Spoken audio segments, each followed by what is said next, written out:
Oke,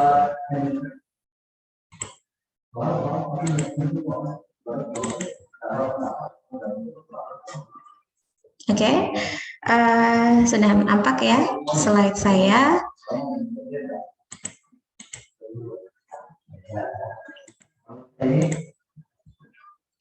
Baik, bismillahirrahmanirrahim. Assalamualaikum warahmatullahi wabarakatuh. Selamat sore rekan-rekan mahasiswa. Jadi pada kesempatan kali ini, karena ini adalah pertemuan yang pertama, jadi kita awali dengan istilah pengantar ya, pengantar sekaligus kontrak perkuliahan yang akan kita laksanakan dalam satu semester ini.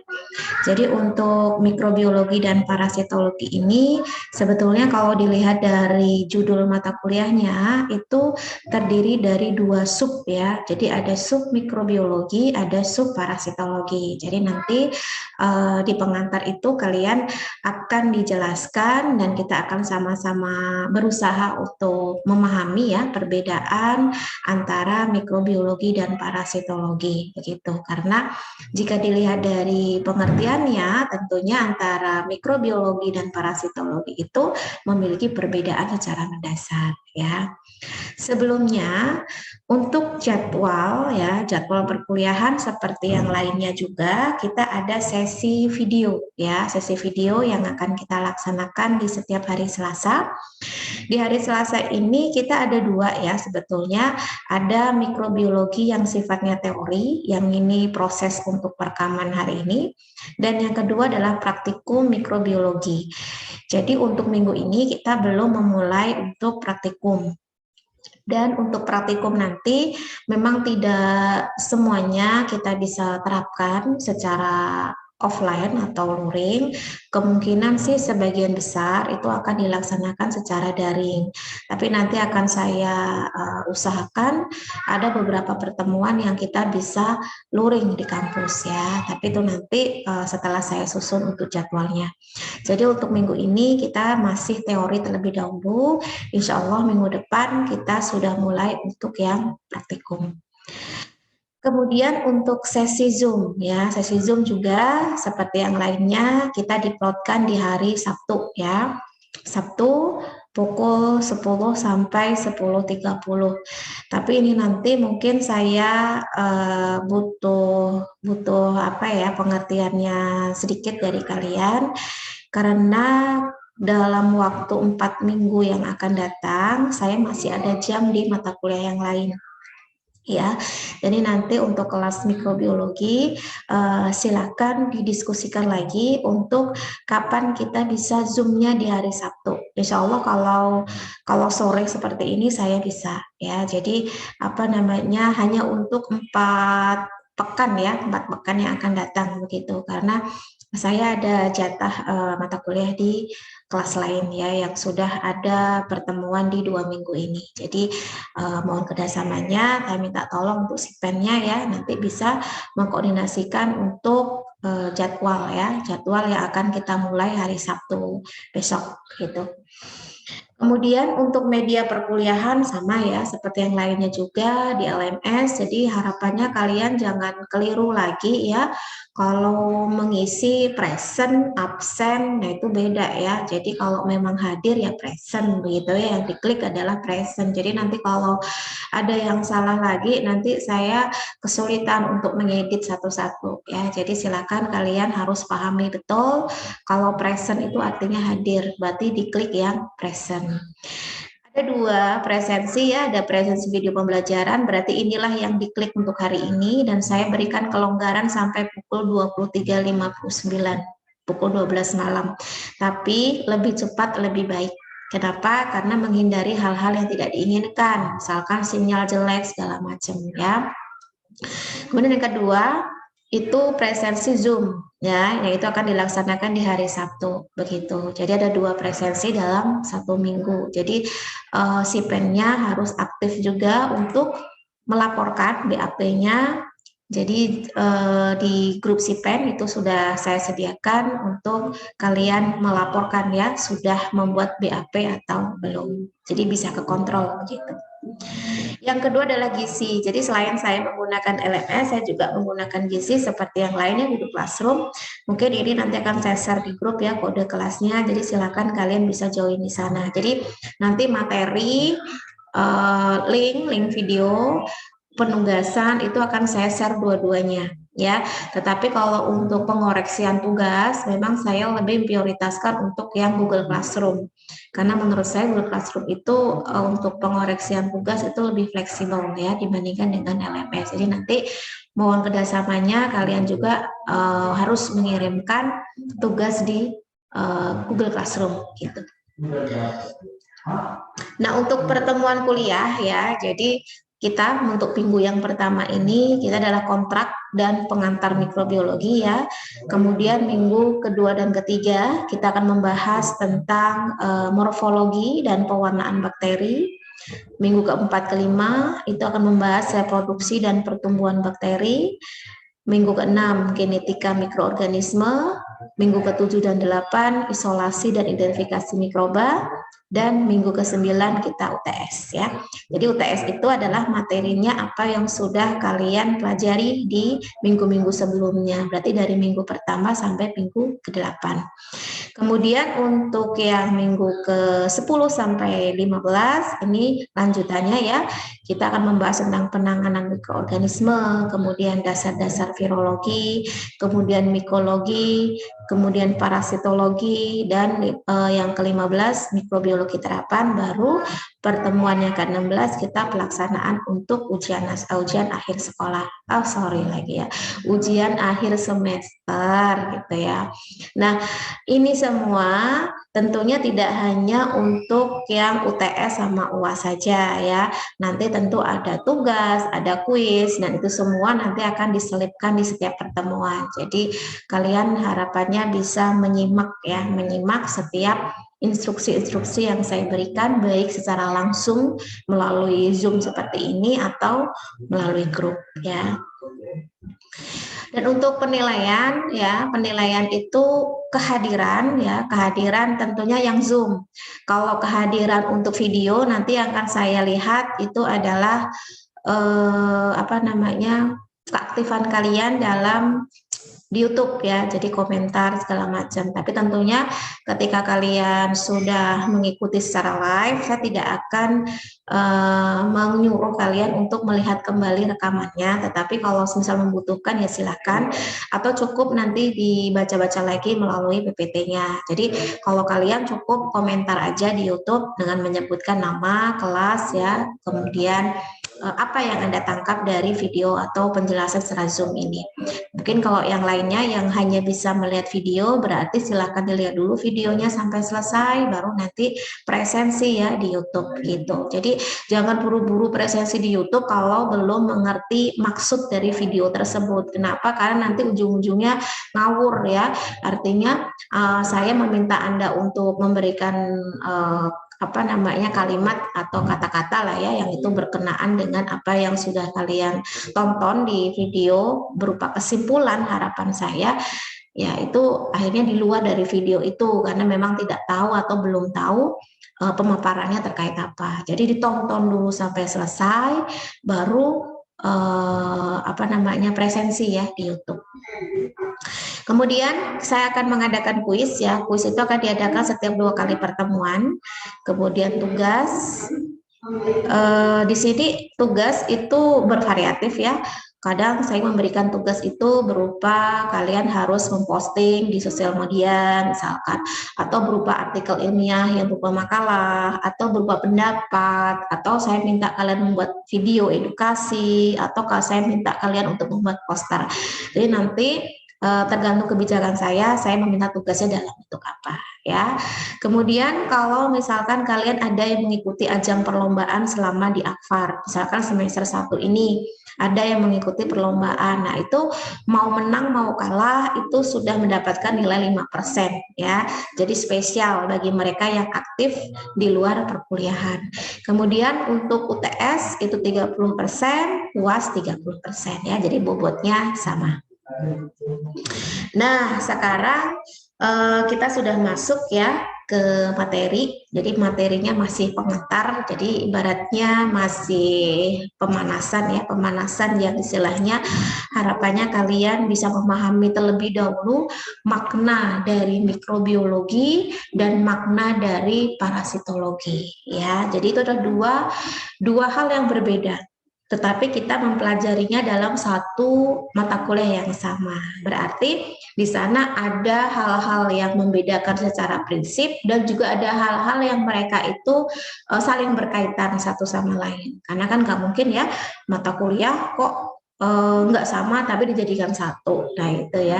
Jadi meskipun mikrobiologi dan parasitologi itu berbeda, tetapi secara prinsip ada kesamaan atau keterkaitan antara keduanya ya.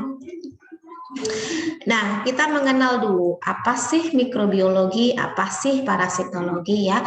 Sebetulnya kalau dilihat di istilah mikro, ya mikro itu berarti semua hal atau semua makhluk hidup yang berukuran mikron. Ya, mikron itu ukurannya lebih kecil daripada milimeter. Begitu.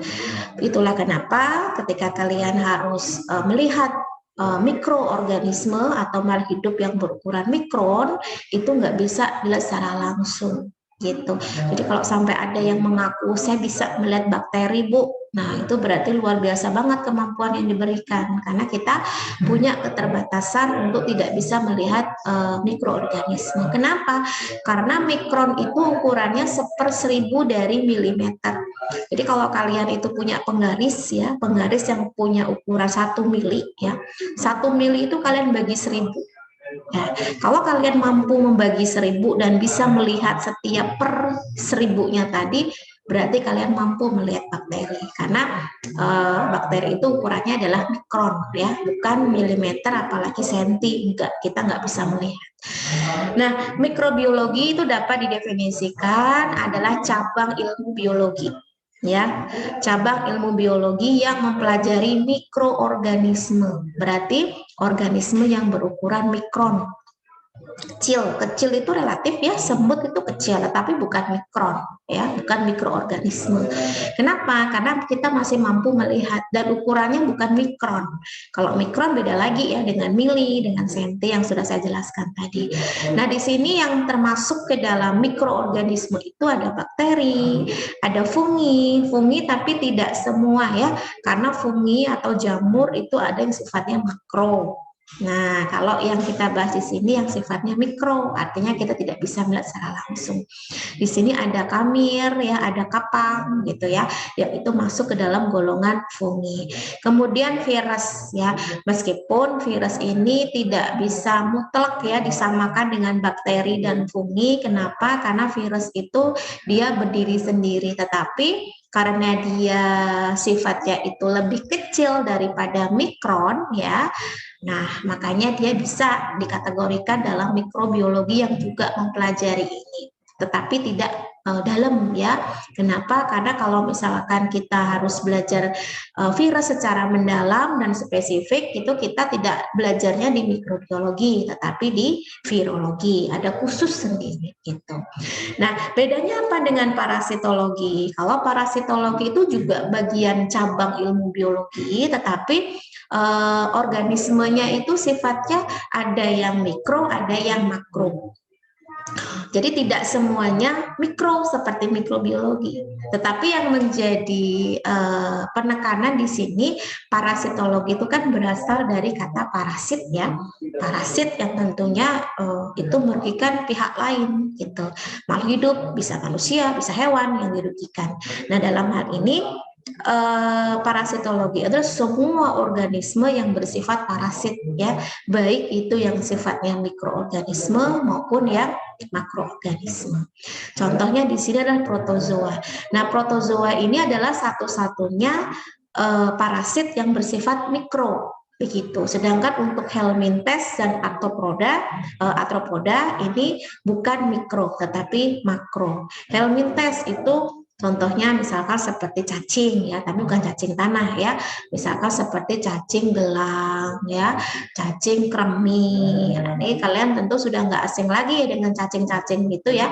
Cacing pita. Nah, itu kan sifatnya parasit terhadap tubuh manusia dan lain-lain ya. Artinya di sini kalian harus tahu dulu perbedaan keduanya. Jadi ketika saya menyebut bakteri, berarti dia masuknya ke dalam mikrobiologi. Mau bakteri yang patogen atau yang merugikan atau bakteri yang menguntungkan, itu semua dipelajari di mikrobiologi. Sama dengan fungi, begitu. Mau fungi yang menguntungkan, mau fungi yang merugikan, itu masuknya ke mikrobiologi. Meskipun fungi pun itu memiliki cabang biologi tersendiri lagi, namanya mikologi. Jadi mikologi itu khusus ya terkait jamur seperti itu. Nah, sudah tahu nih bedanya antara mikrobiologi apa, parasitologi apa. Nah, sekarang ada pertanyaan, apa itu mikroorganisme? Kan begitu ya. Tadi sudah saya singgung sedikit ya, mikro berarti berasal dari kata mikron ya, ukurannya berarti 1/1000 dari mili. Lebih kecil daripada mili ya, organisme yang berarti makhluk hidup. Ya, berarti dapat disimpulkan mikroorganisme itu adalah organisme yang berukuran mikron. Nah, kalau ada pertanyaan apakah manusia masuk? Jawabannya ya tentu tidak, kan begitu. Nah, kalian yang mungkin kemarin sudah mendapatkan materi tentang anatomi fisiologi manusia, sudah bisa membedakan kenapa manusia masuk ke dalam multisel begitu ya, karena memang terdiri dari banyak sel. Multi itu kan banyak ya. Sedangkan kalau bakteri itu tidak. Kalau bakteri itu sifatnya dia tunggal. Artinya hanya terdiri dari satu sel saja. Ini, jadi mikroorganisme dapat disimpulkan bahwa semua organisme hidup ya yang berukuran mikron atau di bawahnya ya 1 mikron atau di bawahnya yang hanya dapat dilihat menggunakan mikroskop. Tapi di sini ada 2 pengelompokan ya, pengelompokan yang masuk ke dalam kategori mikroorganisme. Yang pertama kategori seluler, artinya apa? Tubuhnya terdiri dari sel. Meskipun sifatnya tunggal, yang kita kenal sebagai uniseluler. Contohnya apa aja? Ada bakteri, ada protozoa, ada fungi, ya. Ini semua sifatnya adalah mikroskopis. Begitu, ya. Sedangkan yang aseluler, nah ini A itu berarti tidak ya kalau dalam bahasa biologi. Berarti dia bukan sel, tetapi dia makhluk hidup, gitu ya, yang sifatnya di bawah mikron. Apa? Virus. Jadi virus itu tidak bisa dikategorikan seperti bakteri, sel bakteri. Jadi nggak ada istilah sel virus, itu nggak ada. Virus itu adalah partikel, bukan sel, ya. Partikel yang hidup, tetapi jadi partikel yang hidup. Kenapa dia dikatakan bukan sel? Karena karakteristik sel itu kan harus memiliki inti sel, harus memiliki sitoplasma, harus memiliki membran sel. Nah, virus itu nggak punya itu, tetapi dia hidup, dia mampu bereproduksi, tetapi meskipun demikian dia masuk ke dalam organisme hidup meskipun itu sifatnya peralihan ya, artinya kadangkala dia sifatnya off. Kalau dia tidak bisa menemukan inang, berarti kan dia tidak bisa bereproduksi atau berkembang biak ya. Karena apa? Karena dia ketergantungan banget dengan makhluk hidup yang lain begitu. Nah, kenapa dia bisa dikatakan organisme hidup? Karena dia punya yang namanya materi genetik. Sama dengan kita, sama dengan bakteri. Apa aja materi genetiknya? Berupa DNA atau RNA. Jadi terjawab sebetulnya ya, kenapa tubuh kita itu bisa terinfeksi virus. Yang lagi booming nih, virus corona. Karena apa? Karena virus corona itu kan punya materi genetik yang susunannya sama dengan genetik kita. Jadi mudah banget ketika masuk dalam tubuh kita, ikut bereplikasi dengan DNA kita, akhirnya ikut memperbanyak diri, menyebar kemana-mana. Nah itu ya, jadi istilahnya memudahkan si virus untuk mencari inang. Ya, jadi kita itu termasuk inangnya mereka, gitu ya, cocok gitu. Ya, semoga tidak ada lagi ya kasus-kasus terinfeksi corona. Dengan adanya program vaksin ini dan tetap menjaga protokol kesehatan, kita dihindarkan ya dari terinfeksi corona atau COVID gitu ya. Karena sudah cukup lah ya, kalian dulu waktu di SMK kelas 3 atau kelas 12 itu merasakan daring gitu ya. Sekarang daring lagi gitu ya. Jadi harapannya kalian tidak menjadi lulusan daring gitu ya. Ini menjadi sementara saja. Jadi nanti kita tetap akan ada tatap muka seperti itu. Masa iya kalian dulu pelepasan SMK-nya daring, masa wisudanya mau daring juga? Nah, itu kan menyedihkan ya. Jadi ya sama-sama berdoa supaya tidak lagi ada peningkatan kasus COVID gitu. Oke, nah sekarang mikroorganisme ya. Jadi di sini ada pengertian yang harus kalian pahami. Meskipun mikroorganisme itu hanya tersusun atas satu sel. Kita ini kan banyak sel ya, manusia, tumbuhan, hewan itu kan multi gitu.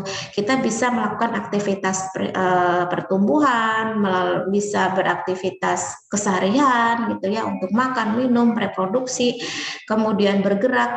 Tapi apakah mereka yang hanya punya satu sel itu tidak bisa ngapa-ngapain? Ya tetap bisa. Ya, jadi kesimpulannya, meskipun mikroorganisme itu hanya tersusun dari satu sel, ya, misalkan pada bakteri atau mikrofungi, atau tersusun atas satu partikel, misalkan itu pada virus, tetapi bukan berarti mereka tidak bisa ngapa-ngapain. Mereka tetap bisa melakukan aktivitas atau melakukan karakteristik organisme hidup pada umumnya. Bisa melakukan metabolisme, melakukan reproduksi, mengalami diferensiasi, komunikasi satu dengan yang lainnya, dan bahkan melakukan pergerakan, berpindah dari satu tempat ke tempat yang lain, dan bahkan berevolusi. Ya, terlebih mereka itu memiliki beda dengan manusia, di mana tubuh kita itu mudah sekali untuk mengenali ketika terjadi mutasi genetik, ya, segera untuk diperbaiki. Tetapi kalau mikroorganisme seperti bakteri dan virus itu tidak memiliki kemampuan itu, ya, untuk memperbaiki kesalahan dalam proses pembelahan selnya atau sintesis proteinnya. Sehingga itulah kenapa bakteri, virus itu mudah sekali mengalami mutasi. Jadi nggak heran ya ketika kalian melihat berita di TV atau mungkin ikut webinar-webinar yang berkaitan dengan corona. Untuk saat ini itu sudah banyak mutan-mutan atau tipe-tipe baru dari virus corona yang sudah mengalami mutasi dan lain-lain. Karena memang virus itu tidak mampu untuk melakukan sudah alami dalam tubuhnya itu tidak bisa mengenali ketika terjadi kesalahan dalam proses sintesa proteinnya, sehingga mudah sekali untuk mengalami mutasi gitu ya. Karena pada dasarnya mutasi itu kan respons si virus itu untuk berlindung ya, untuk bertahan hidup seperti itu. Kayak misalkan bakteri. Kan kalian mungkin sudah beberapa tahu ya, kenapa sih kita itu kalau mengkonsumsi obat antibiotik ya itu harus sesuai dengan dosisnya. Kemudian harus dihabiskan begitu ya. Kenapa? Karena ditakutkan nanti bakterinya mengalami mutasi. Kenapa? Karena bakteri itu ketika tubuh kita itu sudah mulai agak enak ya, ketika sakit udah enakan nih, tapi masih ada antibiotiknya, ya udah nggak saya habiskan, orang saya udah sembuh. Tapi bukan berarti bakterinya tuh sepenuhnya sudah mati dalam tubuh kita.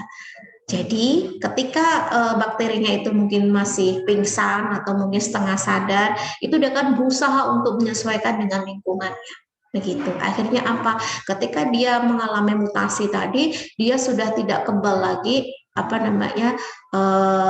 si antibiotiknya sudah tidak mampu lagi untuk membunuh si bakteri itu. Artinya ini menjadi hal yang harus dihindari. Kalau memang ingin sembuh, harus betul-betul semuanya dihabiskan agar bakteri dalam tubuh kita itu benar-benar mati gitu ya. Jadi tidak ada yang setengah-setengah itu tadi. Nah, ada pertanyaan lagi. Nah, sekarang kalau kalian sudah kemarin saya jelaskan bahwasanya manusia itu masuk ke dalam golongan tipe sel apa. Nah, sekarang pertanyaannya, mikroorganisme itu termasuk tipe sel apa? Apakah prokariot atau eukariot? Nah, ini yang harus kalian pecahkan begitu ya. Jangan sampai kalian sendiri pun nggak tahu tipe sel saya itu apa. Gitu. Jadi harus tahu dulu nih bedanya antara prokariot dan eukariot.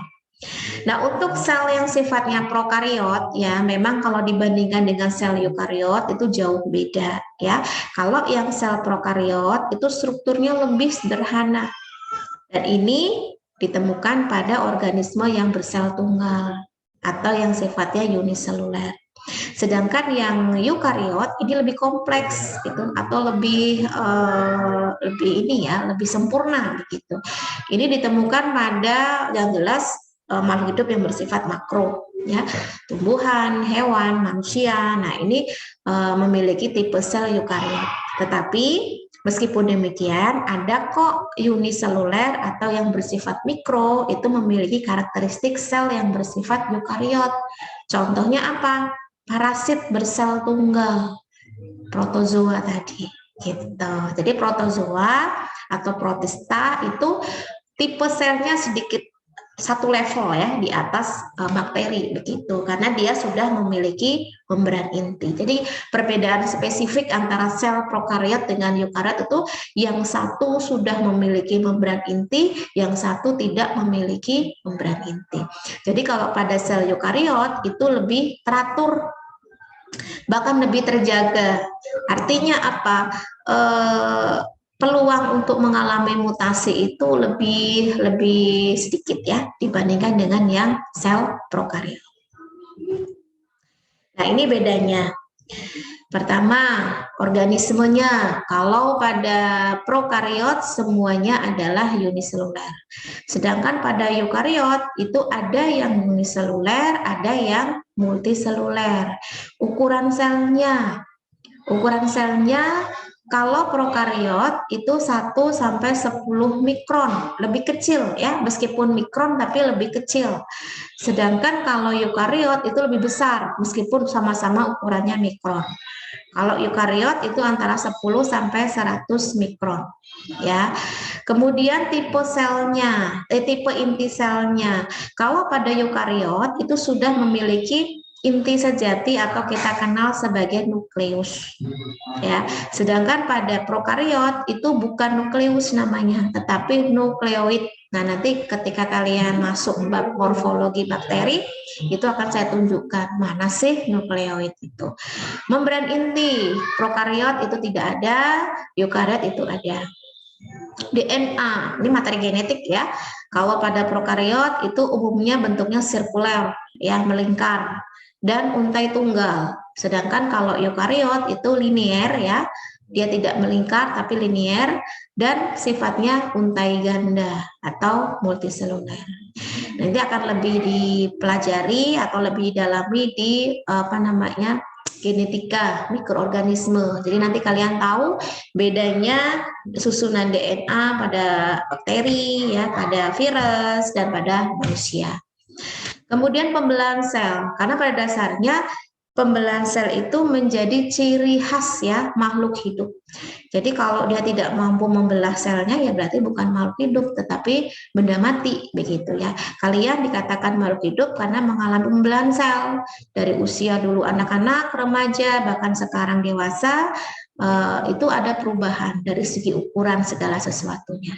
Ya, nah kalau pembelahan sel pada prokariot itu sifatnya biner. Biner itu sederhana.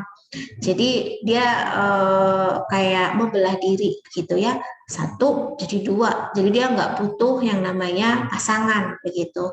Tetapi kalau eukariot itu yang sifatnya uniseluler itu biner sama dengan bakteri. Jadi 1 jadi 2 gitu.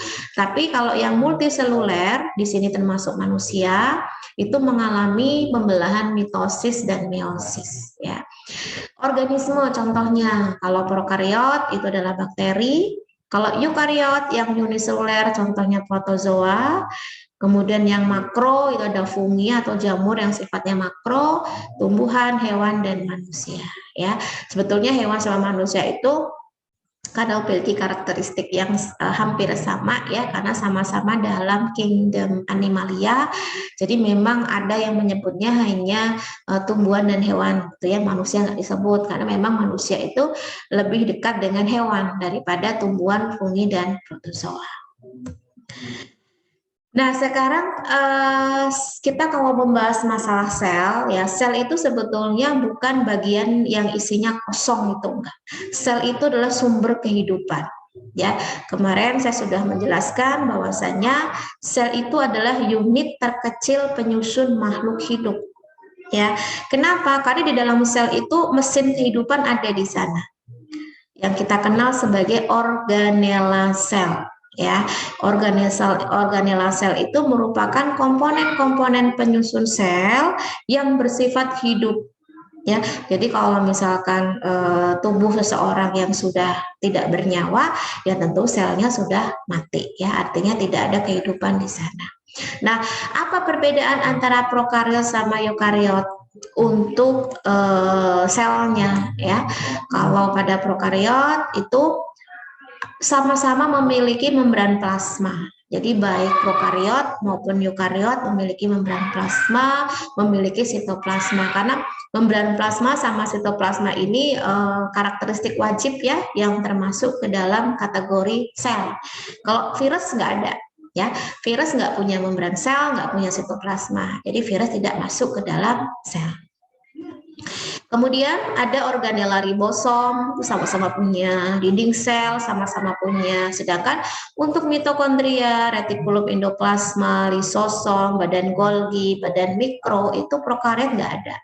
Itulah kenapa tadi disebutkan kalau prokariot itu lebih sederhana, ya, lebih simple gitu ya, dibandingkan dengan eukariot. Kalau eukariot ada semua tuh, ribosom ada, dinding sel ada, retikulum endoplasma ada, lisosom ada gitu. Jadi saya yakinlah kalian sebelumnya di SMK itu sudah belajar ya ilmu biologi dasar. Jadi paling tidak pernah mendengar apa itu ribosom, apa itu dinding sel. Jadi harapan saya ketika saya tidak menyebutkan fungsinya apa, tapi kalian berusaha untuk mencari tahu. Apa sih ribosom? Apa sih dinding sel, apa sih mitokondria, gitu. Jadi tidak semua-muanya saya sampaikan. Berarti kreativitas kalian untuk menambah wawasan. Jadi kalau seandainya ada pertanyaan yang berkaitan dengan ribosom, kalian tahu paling tidak bisa menjelaskan apa itu fungsinya. Ya, dah itu aja. Kalian tahu organelanya apa, jenisnya apa, fungsinya untuk apa, itu cukup. Kalau mau lebih juga boleh ya ditambahkan yang mana sih ribosom, bentuknya kayak apa sih, ya. Nah ini sebagai perbandingan ya ukuran mikron yang akan kalian pelajari. Ini adalah tubuh manusia. Ya, tubuh manusia itu bersifat makro, jelas karena nampak oleh mata ya, karena ukurannya adalah meter. Ya, tergantung tinggi manusia itu berapa. Kemudian kalau ukurannya mili ya, ada telur burung unta, ada telur ayam ya. Kalau telur ayam juga kalau yang gede yaitu lebih ya, lebih dari 100 mili gitu. Nah, ada yang di bawah 100 mm ya, ada telur katak. Nah, ini kalau kalian pernah lihat telur katak itu termasuk yang mampu dilihat oleh mata meskipun ukurannya adalah mili.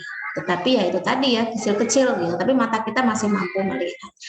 Nah, kalau sudah di bawah mili ya, sudah mikro. Jadi ini lambang untuk mikron ya, seperti ini lambangnya hampir kayak U, tapi ada buntutnya sedikit ya. U, ini mikron. Telur manusia. Nah, jangan ya, kalau manusia itu nggak punya telur ya, manusia itu punya, tapi telur itu dimiliki oleh wanita ya. Jadi ovum begitu, namanya ovum.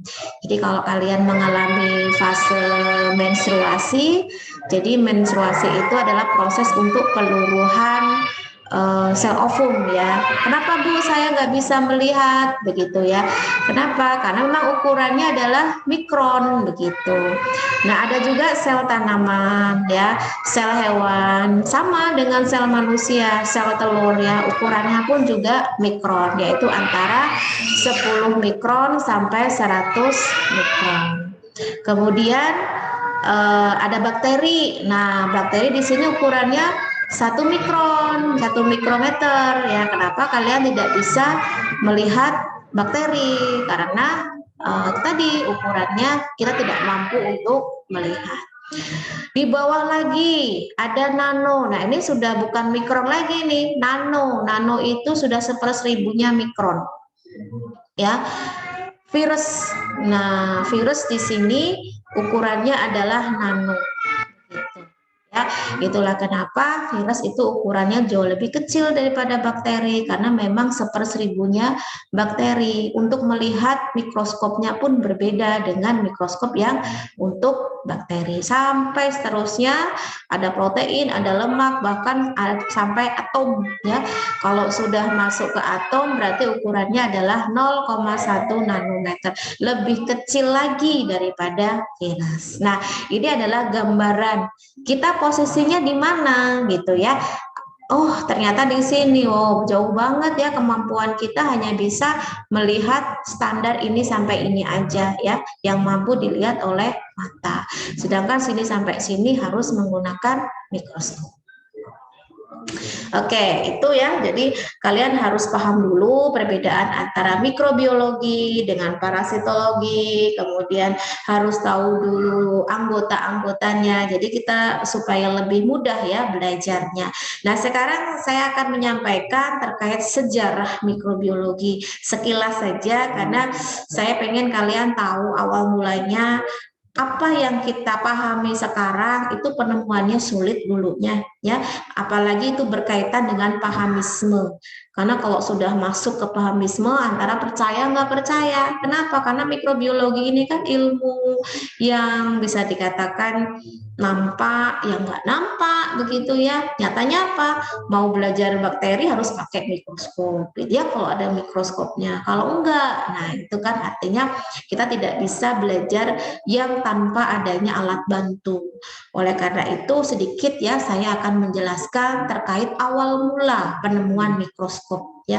Jadi mikroskop itu sudah lama sebetulnya ditemukan oleh Robert Hooke ya pada tahun 1664. Jadi kalau sekarang kalian masih belum familiar dengan mikroskop, belum pernah pakai, belum pernah mengoperasikan, sayangkan banget ya. Kenapa? Karena mikroskop ini udah lama banget ditemukan gitu ya. Bahkan lebih canggihan HP kok gitu. Simple sebetulnya, tinggal butuh keahlian dari kita untuk terus belajar. Kenapa? Karena kita kan berusaha untuk menemukan objek yang ukurannya mikron kan gitu. Jadi butuh keahlian. Nah, ini adalah mikroskop yang pertama kali ditemukan oleh Robert Hooke. Ya, Robert Hooke itu awalnya dia menemukan sel yang sifatnya itu kecil, mikron ya, yang itu akhirnya disimpulkan kalau itu adalah sel. Tapi awal mulanya selnya itu kayak sel kosong ya atau sel mati gitu. Kenapa? Karena pada saat itu diambil dari batang yang sudah mati, makanya selnya kosong gitu. Jadi kalau individu atau organisme yang sudah mati, tentu selnya sudah tidak ada kehidupan lagi di sana. Nah, kemudian dilanjutkan oleh Anthony van Leeuwenhoek ya, 1665, dia mengamati benda hidup. Dulu belum dikatakan itu adalah sel ya, tapi benda hidup karena bergerak itu. Benda hidup yang pada saat itu diamati menggunakan lensa tunggal ya. Dan pada saat diamati benda hidup itu kok bergerak-gerak ya seperti hewan gitu ya. Jadi disebut dengan istilah hewan kecil gitu ya atau animalcules ya. Nah, awal mulanya ini diamati dari sampelnya adalah sisa makanan yang menempel pada gigi pada saat itu. Tapi belum tahu itu apa. Namun sekarang setelah ditelaah lebih lanjut, oh ternyata itu adalah bakteri dan protozoa yang ada di rongga mulut kita. Ya mungkin kita apa namanya habis makan gitu ya, kita nggak gosok gigi lagi, jadi ada di sela-sela gigi kan lama kelamaan dia membusuk ya, akhirnya muncul mikroorganisme itu tadi.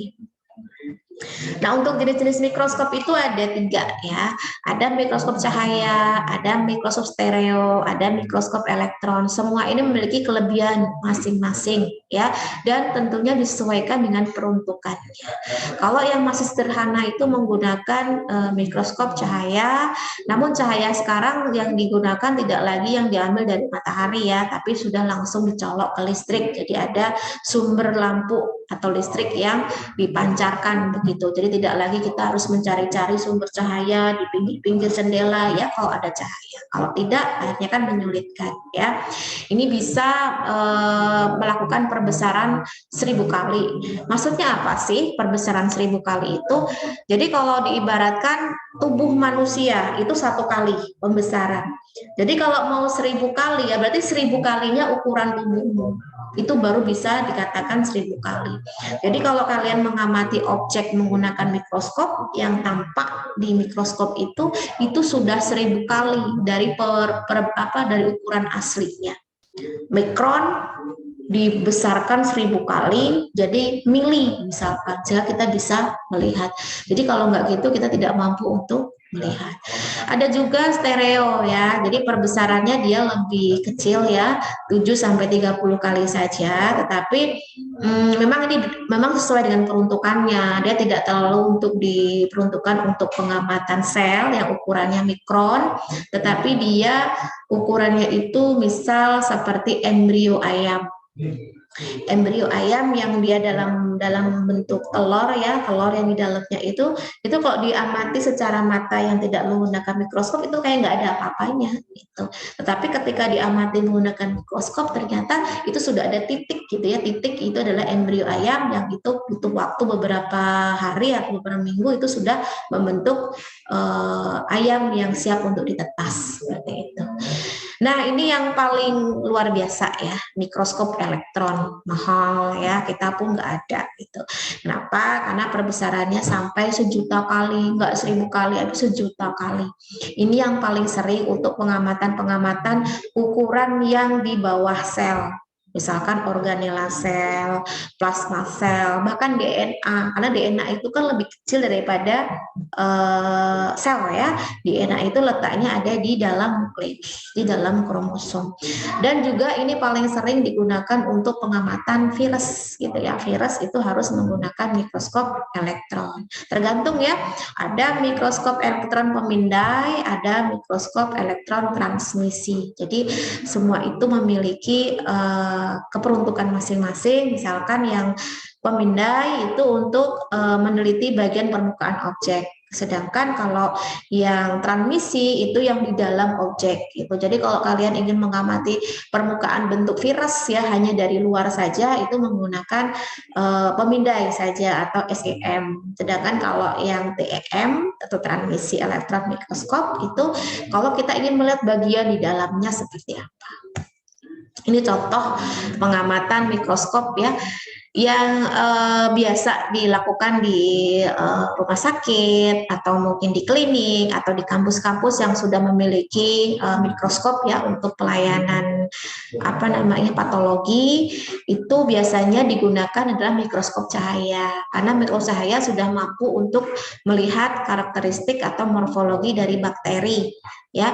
Jadi misalkan ingin tahu bakteri gram positif misalkan atau bakteri gram negatif, nah itu sudah bisa menggunakan mikroskop meskipun ukurannya mungkin tidak sebesar kalau kita menggunakan mikroskop elektron, tapi sudah bisa melihat begitu.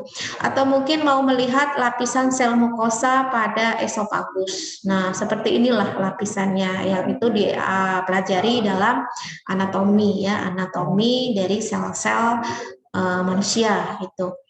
Kemudian ini yang mikroskop elektron. Nah, tadi kan 1.000.000 kali ya. Ini adalah penampakan asli dari kromosom manusia. Kayak gini nih. Ya, kromosom itu ukurannya lebih kecil daripada sel, ya lebih kecil lagi, ya ukurannya sudah nanometer, bukan mikron lagi. Jadi mampu diamati menggunakan mikroskop elektron. Jadi bentuknya seperti ini loh kromosom kita itu, ya kayak huruf X, ya kayak huruf apa ini ya, tergantung tipe dari kromosomnya apa. Ini DNA. Jadi DNA pada bakteri ini sirkuler seperti ini. Dan ini adalah virus corona. Ternyata virus corona itu diamati menggunakan mikroskop elektron.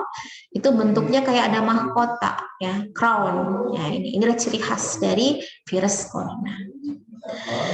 Oke, nah ini adalah bentuk dari aplikasi mikroskop dan sejarahnya. Jadi kita nggak kebayang aja sih kalau seandainya dulu Robert Hooke sama Anthony van Leeuwenhoek itu tidak menemukan mikroskop dengan segala teknologi yang ada, mungkin saat ini kita kesulitan untuk mengamati mikroba-mikroba yang itu terutama yang bersifat patogen ya.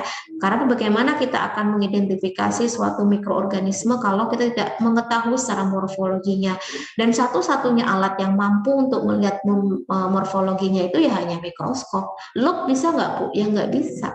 Loop itu kan hanya mencari sesuatu yang ukurannya kecil aja, ya, yang itu bukan ukuran mikron, ya. Nah, kemudian ada teori dalam sejarah mikrobiologi itu namanya teori generasi spontan, ya. Teori generasi spontan ini awal mulanya memang dipercaya pada saat itu atau dikenal sebagai teori abiogenesis. Mungkin saat ini kalau ada orang yang percaya teori ini mungkin dianggap tidak beragama gitu ya. Kenapa? Karena sudah jauh dari kepercayaan kita yang beragama, apapun agamanya. Bahwasanya teori generasi spontan itu percaya betul bahwasanya makhluk hidup itu awal mulanya berasal dari benda mati. Ya, kalau kita ya sudah tahu lah kita berasal dari orang tua kita yang itu sama-sama makhluk hidup. Tapi pada saat itu masih kekeh banget, masih percaya banget kalau makhluk hidup itu berasal dari benda mati. Tapi semua itu ada dasarnya, mereka mengatakan demikian. Dasarnya apa?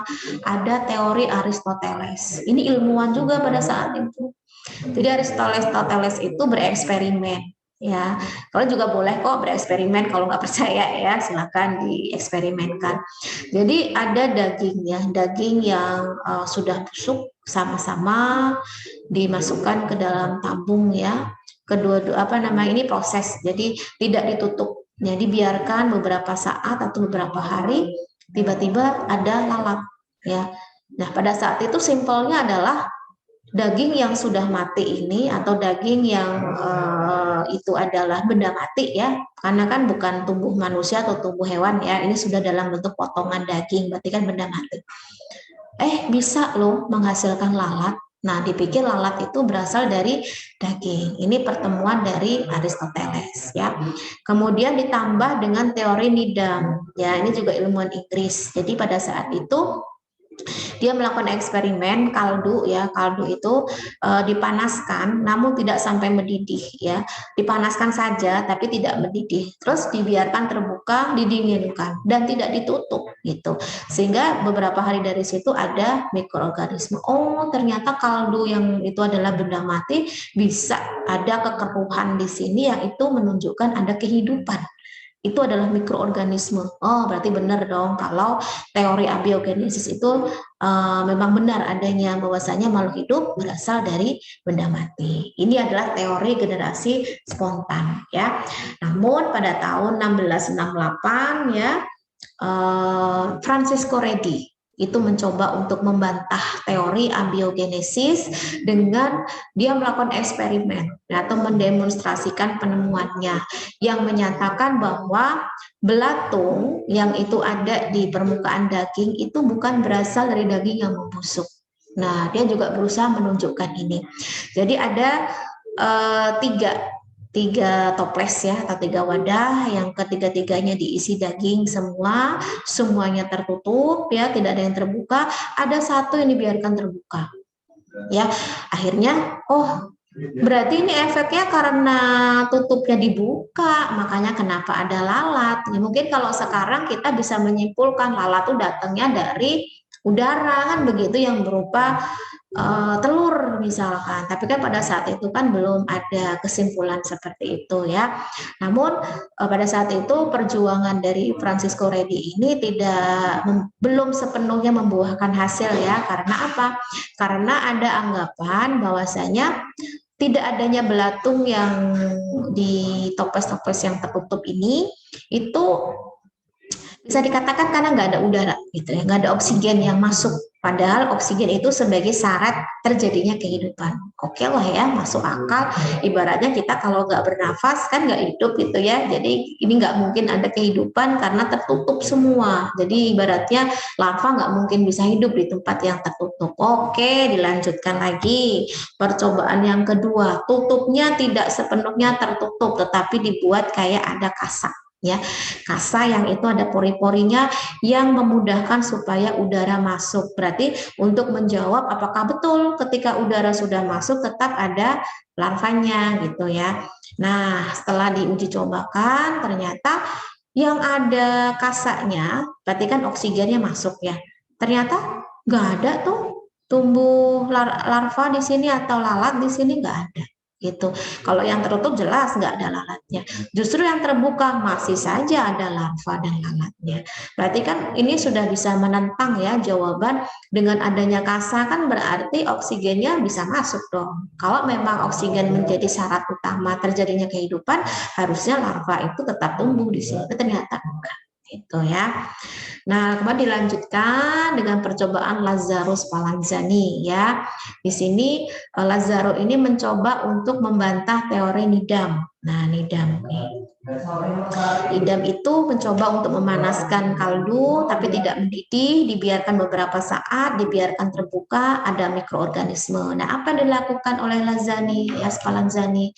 Jadi kesimpulannya dengan membantah teori Nidam ini ada kemungkinan mikroorganisme masuk ke dalam kaldu melalui udara. Ya, tapi ini juga berat ya perjuangannya untuk membuat percaya. Kenapa? Karena ketika dilakukan eksperimen ya, karena dasar nidam ini bahwasanya daya vital yang ada untuk terjadinya generasi spontan telah rusak oleh pemanasan dan tidak dapat masuk karena adanya sumbat potong begitu. Nah, di sini dapat kita lihat ya, ketika kaldu dipanaskan, didinginkan, tapi wadah terbuka beberapa saat keruh karena keruh itu sebagai parameter ya kalau di dalamnya ada mikroorganisme. Kemudian yang kedua, kaldu dipanaskan, berarti kan ini proses sterilisasi ya, proses untuk mematikan mikroba gitu. Didinginkan tetapi ditutup ya. Setelah beberapa hari ternyata tidak ada mikroorganismenya begitu. Sehingga ini menjadi dasar Louis Pasteur ya untuk melanjutkan yang akhirnya mendemonstrasikan bahwa mikroorganisme yang terdapat di udara dapat mengkontaminasi larutan steril. Nah ini. Jadi jangan diabaikan dengan tutup dan tidak ditutup itu. Jelas yang tidak ditutup, ya jelas tidak ada mikroorganismenya. Namun udara itu sendiri tidak dapat menciptakan mikroorganisme. Nah, lalu apa dong kesimpulannya? Akhirnya Louis Pasteur melakukan percobaan yang pertama dan dilanjutkan percobaan yang kedua. Ya, jadi yang pertama ini dia mengisi botol berleher pendek ya dengan kaldu, kemudian dipanaskan hingga mendidih, beberapa dibiarkan terbuka dan beberapa dibiarkan tertutup. Jadi ada yang terbuka, ada yang tertutup ya setelah mendidih. Hasilnya apa? Ternyata kaldu dalam botol yang terbuka itu terjadi kontaminasi mikroba yang tumbuh keruh itu tadi, sedangkan yang tertutup tidak. Ya, kesimpulannya apa dari percobaan yang pertama ini? Mikroorganisme di udara menjadi pemicu utama terjadinya kontaminasi kaldu milik Nidam tadi. Jadi jangan dipikir kalau kaldunya itu menghasilkan mikroba. Ternyata mikroba itu karena adanya aliran udara yang masuk. Akhirnya untuk membuktikan lebih lanjut lagi, dia melakukan percobaan yang kedua. Jadi tidak hanya berdasarkan bentuk leher yang panjang seperti ini, tapi dibuat berlekuk Nah, ini sebuah kreativitas nih untuk membuktikan nih. Jadi ada kaldu yang belum dipanaskan atau kaldu yang tidak steril dimasukkan ke dalam tabung. Kemudian leher botol ini dipanaskan nih untuk melekuk seperti leher angsa ya, melengkung seperti ini. Kemudian udara terdorong keluar melalui ujung yang terbuka. Kemudian kaldu disterilkan. Nah, ketika kaldu disterilkan kan berarti ini udaranya keluar ke sini ya. Set, berarti kan tidak ada mikroba yang ada di sini. Nah, otomatis karena dia bentuknya melengkung seperti ini, ketika udara masuk ya, udara itu akan tertahan di sini. Ya, karena lekuan itu tadi. Jadi kalau ada debu, ada apa itu terperangkap di sini. Meskipun ujungnya terbuka, tidak tertutup. Coba lihat, cairan tetap steril. Ya, artinya apa? Jadi kemungkinan sumber kehidupan yang itu berasal dari udara itu akan tertahan di sini. Jadi kaldu yang sudah disterilkan tadi dipanaskan ini aman, tidak ditumbuhi mikroba. Nah, sekarang bagaimana kalau tabungnya dimiringkan sehingga mengenai debu yang ada di sini. Artinya ada kontak ya, kontak kaldu dengan debu yang ada di sini. Akhirnya dapat diketahui, oh tumbuh. Kaldunya ada mikrobanya. Begitu. Jadi bisa dikatakan ini adalah penyelesaian ya, sebuah kesimpulan bahwasanya tidak ada istilah makhluk hidup itu berasal dari benda mati. Kalaupun toh memang makhluk hidup itu tumbuh di benda mati, misalkan seperti kaldu ya, itu karena ada faktor lingkungan. Faktor lingkungan yang itu membawa objek-objek kehidupan yang bisa tumbuh di kaldu tersebut, baik itu berupa lalat itu tadi atau larva atau berupa mikroorganisme. Jadi itu semua menentang teori abiogenesis, bahkan sampai detik ini teori biogenesis masih berlaku dan insya Allah akan terus berlaku, apalagi kita adalah makhluk yang beragama ya, artinya kita percaya bahwasanya kita adalah makhluk hidup yang berasal dari makhluk hidup sebelumnya yang itu sama-sama manusia. Jadi bukan beda spesies ya. Jadi kalau misalkan ada yang percaya teori yang mengatakan kita ini keturunan kerang misalkan, itu segera dihapuskan. Karena apa? Karena kita berbeda spesies dengan mereka. Dari jumlah kromosomnya pun sudah berbeda. Kita 46, mereka 48. Kan nggak nyambung. Kalau kita sama-sama satu spesies, otomatis kromosomnya pun harus sama. Itu kalau memang mereka nenek moyang kita, harusnya sampai detik ini mereka udah nggak ada. Tapi ternyata kita masih bisa bersandingan dengan kita, dengan mereka gitu ya. Kita ada, mereka pun ada. Berarti kan kita masih berbeda jelas dengan mereka ya. Kalau memang mereka nenek moyang kita, otomatis mereka udah nggak ada. Nenek moyang kan berarti udah hilang dari zaman dulu kita ya. Jadi udah nggak ada lagi sekarang. Tapi ternyata masih ada ya. Oke, kemudian dilanjutkan untuk postulat Koch gitu ya. Apa sih postulat Koch ini? Jadi postulat Koch itu dicetuskan oleh Robert Koch ya. Jadi bisa dikatakan Bapak Robert Koch ini menjadi bapak bakteriologi. Kenapa? Karena beliau sudah membuktikan teori penyebab penyakit ya. Jadi ada sebab akibat hubungan mikroorganisme dengan penyakit. Jadi kalau sekarang mungkin sudah bukan hal yang asing lagi ya ketika kita menyebutkan kalau bakteri apa ya misalkan tiposa misalkan itu adalah penyebab penyakit tipes. Sudah tahu, apalagi kalau diamati menggunakan mikroskop atau pengujian-pengujian laboratorium itu menyatakan darah seseorang itu ada tiposanya. Oke, berarti dia positif tipes. Tapi kalau dulu ini sulit. Kenapa? Karena kita tidak bisa mengatakan hal yang mudah. Oh, ini penyebabnya adalah ini. Oh, berarti penyakitnya ini. Jadi semua itu ada prosesnya. Bagaimana prosesnya? Misal bakteri tipes itu tadi atau tiposa tadi, ketika dia menginfeksi orang A, dia akan memberikan penyakit tipes. Nah, ketika dia menginfeksi orang B, dia juga akan menyebabkan tipes. Ketika dia menginfeksi orang C, juga akan menyebabkan tipes. Itu baru bisa diambil kesimpulan kalau bakteri tiposa itu betul-betul penyebab penyakit tipes. Begitu pula dengan TBC. Misalkan Mycobacterium tuberculosis itu adalah penyebab penyakit TBC dari bakteri. Nah, kalau dulu masih sulit, makanya sudah ada penelitian-penelitian yang membuktikan kalau ternyata ketika objek A diberikan Mycobacterium tuberculosa, ternyata bisa menyebabkan TBC. Begitu pula dengan yang B, yang C sampai Z lah bisa dikata, ternyata sama ya, sama yang ditimbulkan. Baru kita bisa menyebutkan kalau Mycobacterium tuberculosis itu adalah penyebab penyakit TBC. Begitu pula dengan yang lain-lainnya ya. Nah, Robert Koch ini untuk mengembangkan teori postulat Koch tentunya tidak mudah. Dia harus mengembangkan perancangan media yang untuk menumbuhkan mikroorganisme tersebut ya, yang kita kenal sebagai metode kultur murni. Ya, jadi logikanya begini. Kalau semisal metode postulat Koch itu dikembangkan untuk mengetahui penyebab penyakit atau bukan, jadi semua itu ada ketentuannya. Ketentuannya apa aja? Jadi kalau semisal mikroba itu penyebab penyakit, itu harus ada pada individu yang sakit ya, dan tidak terdapat pada individu yang sehat. Jadi Mycobacterium tuberculosis itu hanya ada mereka yang sakit TBC. Jadi kalau orang normal ya nggak ada Mycobacterium tuberculosis. Baru kita bisa yakin menyebutkan kalau Mycobacterium tuberculosis itu adalah penyebab penyakit TBC. Itu yang pertama. Yang kedua, mikroba itu dapat diisolasi atau dibiarkan secara murni. Ketika kita ambil sampel darah seseorang yang terkena TBC, kemudian darahnya kita kulturkan, tumbuhlah mikroba Mycobacterium tuberculosis. Setelah diidentifikasi ternyata oh iya benar ini adalah Mycobacterium tuberculosis. Jadi nggak akan berubah menjadi bakteri lain begitu ya.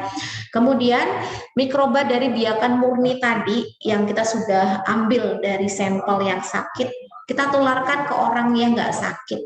Nah ini jahat ya kesannya, tapi kalau untuk penelitian kita nggak boleh ya menggunakan manusia gitu ya. Kita bisa menggunakan hewan uji gitu. Nanti kalau kalian sudah mengambil mata kuliah farmakologi, itu akan diajarkan bagaimana untuk uji klinis, uji praklinis gitu ya sebelum uji klinis itu. Jadi kita hanya boleh menggunakan objek hewan.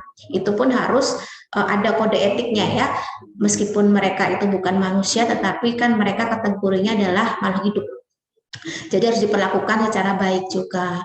Apalagi kita sudah tahu ya kalau agama Islam tentunya ketika ingin menyembelih hewan itu kan ada tata caranya. Jadi kita tidak ingin membuat hewan itu merasa penderitaannya itu lama gitu ya. Sama, semua itu ada etika-etikanya harus dilalui. Jadi ketika ditularkan atau diinfeksikan ke makhluk hidup yang lain, dia akan mengalami gejala yang sama seperti orang yang pertama. Ya, itu poin yang ketiga. Yang keempat, nah ketika seseorang yang sudah terinfeksi untuk yang kedua itu diambil lagi sampel darahnya, dikulturkan, ternyata masih menghasilkan bakteri yang sama dari sebelumnya. Berarti sudah betul kalau memang Mycobacterium ini adalah penyebab penyakit TBC. Sama kayak corona. Corona ini kalau sudah pasti adalah penyebab COVID, jadi setiap penderita COVID ketika diambil darahnya itu virusnya adalah virus corona, bukan virus flu, bukan virus yang lain, tapi adalah virus corona. Begitu ya. Jadi kita sudah bisa mengidentifikasi baik menggunakan alat berupa rapid test atau menggunakan pemeriksaan PCR ya. Kalau PCR itu kan sifatnya secara genetik ya, RNA atau DNA itu yang sudah tidak bisa dibohongi lagi kalau di dalam tubuh kita itu ada bagian materi genetik dari virus tersebut. Begitu. Nah ini contohnya, ketika organisme sakit ya, ambillah tikus karena yang paling sering digunakan dalam uji praklinik itu adalah kalau nggak tikus, mencit atau kelinci.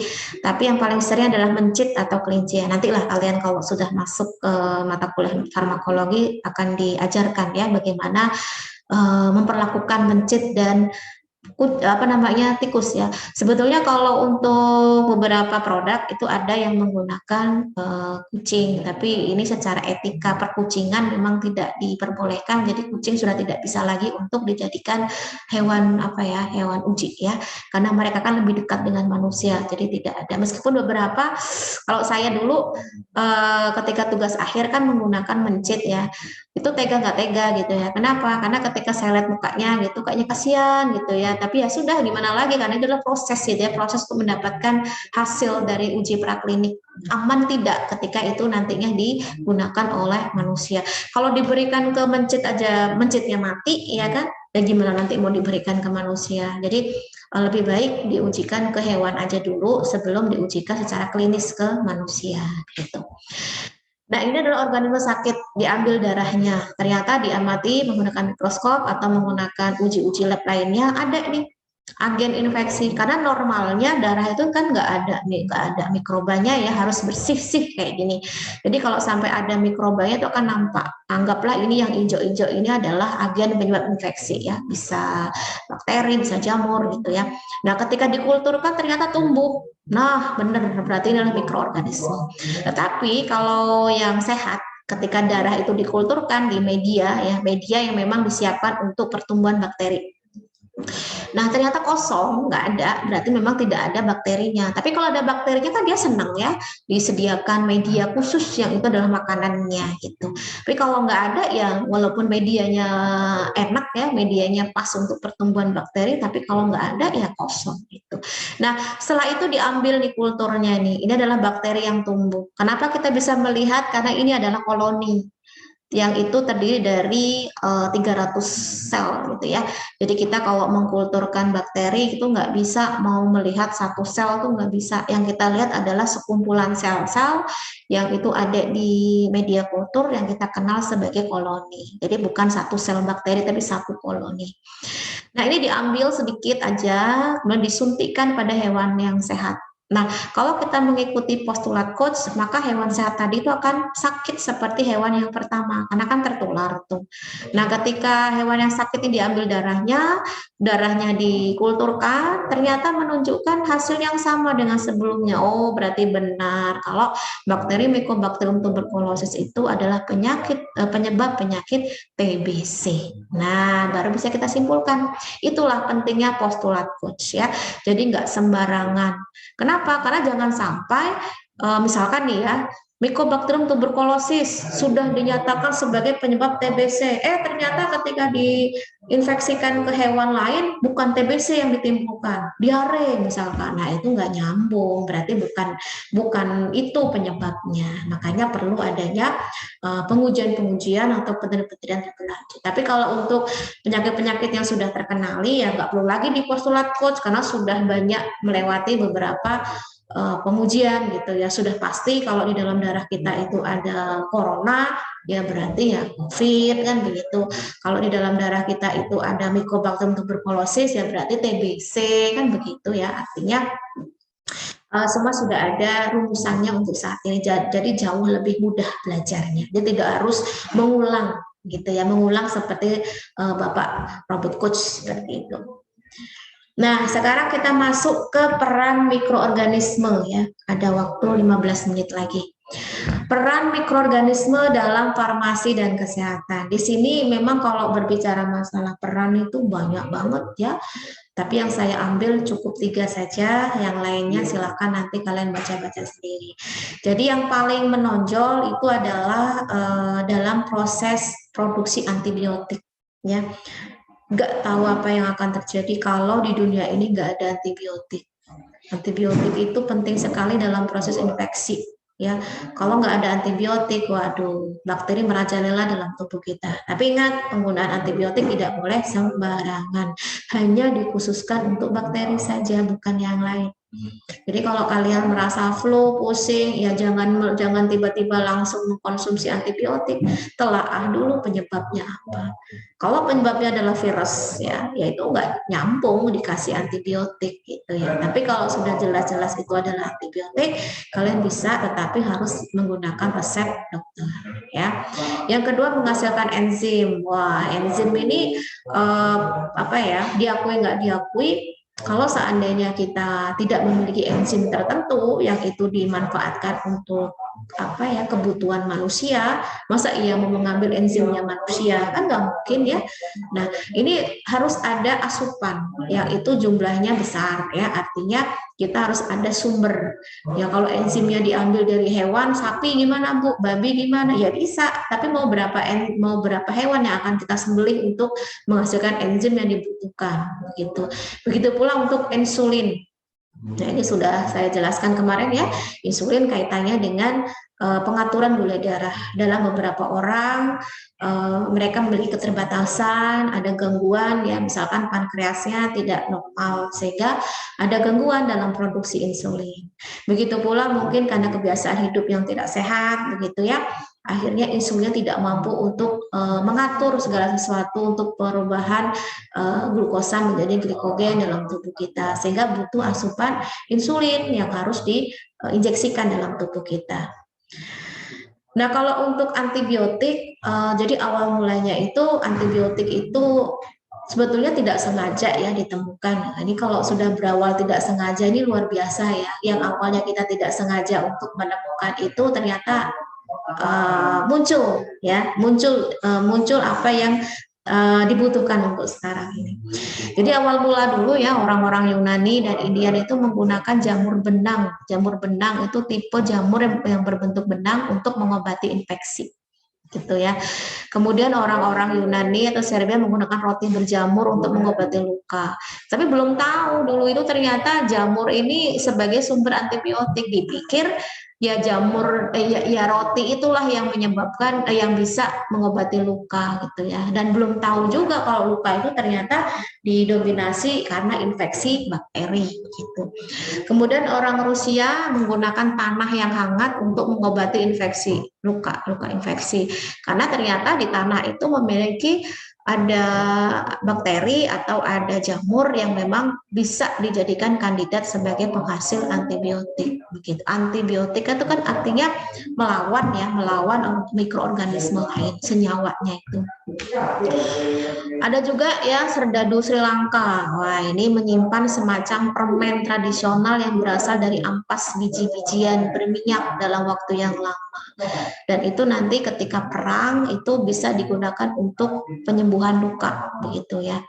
Jadi pada saat itu memang belum jelas ya ada hubungan sifat antimikroba dengan perlakuan tersebut, karena kan masih orientasinya itu karena ampas dari biji-bijian itulah yang bisa menyembuhkan luka. Tapi ternyata di situ ada senyawa yang memang bersifat antibiotik, gitu ya. Baik itu dari senyawa yang dihasilkan jamur benang maupun senyawa yang dihasilkan roti berjamur. Tapi kalau sekarang kalian jangan menerapkan ya, karena kan kalau sekarang kan sudah teknologinya sudah bagus dan bakterinya pun sekarang kan udah canggih ya. Jadi kalau nggak hati-hati dalam penggunaan antibiotik nanti kalah dengan bakteri. Kalau bakteri dulu sama sekarang kan beda. Kalau dulu itu kan mutasinya tidak sedahsyat sekarang. Kalau sekarang ini kan butuh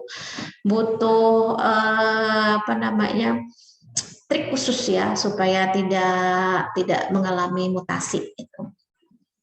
Silakan dibaca sendiri, tapi di sini saya ada penekanan nih.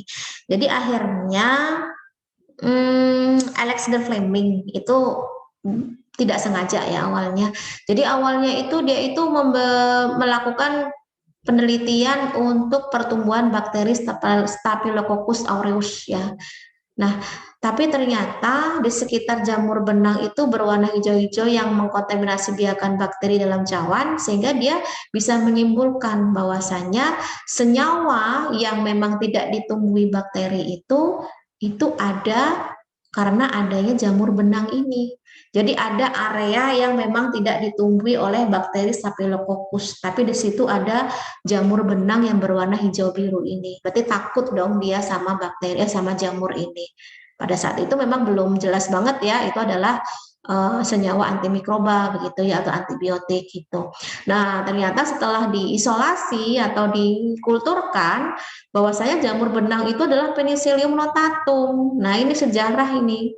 Karena Penicillium notatum ini adalah jenis jamur yang pertama kali yang mampu menghasilkan senyawa antibiotik yang kita kenal sebagai penicillin. Jadi penicillin itu adalah jenis antibiotik yang bisa dikatakan sudah lama ya, karena memang yang pertama kali berasal dari jamur Penicillium notatum gitu. Nah, ini adalah proses ya pembuatan penisilin. Jadi memang semua itu tidak mudah, tapi karena kita memiliki peralatan yang sifatnya itu teknologinya canggih, kemudian ada sterilisasi yang bagus ya dalam ruangan. Kenapa? Karena kalau seandainya tidak steril, nanti bisa jadi yang tumbuh bukan jamur penicillium. Jadi kalau jamur penicillium itu ketika dikulturkan bentuknya kayak gini nih. Ini jamur penicillium yang bisa menghasilkan antibiotik gitu. Jadi kita membutuhkan alat namanya fermentasi ya. Ketika ini nanti yang menjadi sumber dari penisilin ditumbuhkan dalam fermentasi ini ya, tank fermentasi.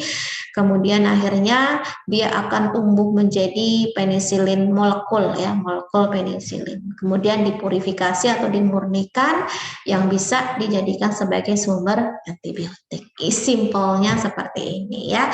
Karena memang semua itu butuh keahlian khusus dan selain keahlian peralatan yang canggih. Nah, ini adalah contoh-contoh bakteri yang menghasilkan antibiotik. Misalkan ada Streptomyces griseus itu streptomycin, Streptomyces rhinosus itu tetramycin, ada juga Bacillus polymyxa itu polymyxin. Nah, ini semua jenis-jenis antibiotik yang dihasilkan oleh bakteri begitu. Nah, kemudian sebagai penghasil enzim ya. Oke, mungkin karena waktunya sudah habis, saya akhiri ya. Jadi untuk yang penghasil enzim sama penghasil insulin itu nanti akan saya lanjutkan di sesi Zoom. Jadi sesi Zoom nanti harapannya baik kalian yang ada di Zoom secara live maupun yang menonton di video YouTube itu betul-betul menguasai, karena di sesi Zoom nanti itu akan ada diskusi ya. Diskusi apa yang sudah kalian pelajari di pertemuan pertama ini. Tentunya dalam diskusi itu saya akan mencatat siapa-siapa aja yang aktif di sana, begitu ya. Jadi dimanfaatkan baik-baik. Bagi kalian yang memang belum paham di live Zoom ini, bisa menonton kembali boleh ya, atau melihat atau menyimak materi yang nanti akan saya share. Oke, mungkin itu ya yang dapat saya sampaikan di pertemuan kita yang pertama untuk videonya. Sampai jumpa di pertemuan yang kedua di minggu ini tetap ya di Zoom. Dan semoga kita selalu diberikan kesehatan oleh Allah Subhanahu wa Ta'ala. Amin. Baik, saya rasa cukup ya. Terima kasih atas kehadirannya. Oh, nambah lagi ini jadi banyak ini ya. Ada dia, ada Hari, ada Marina, ada Devana, siapa lagi nih?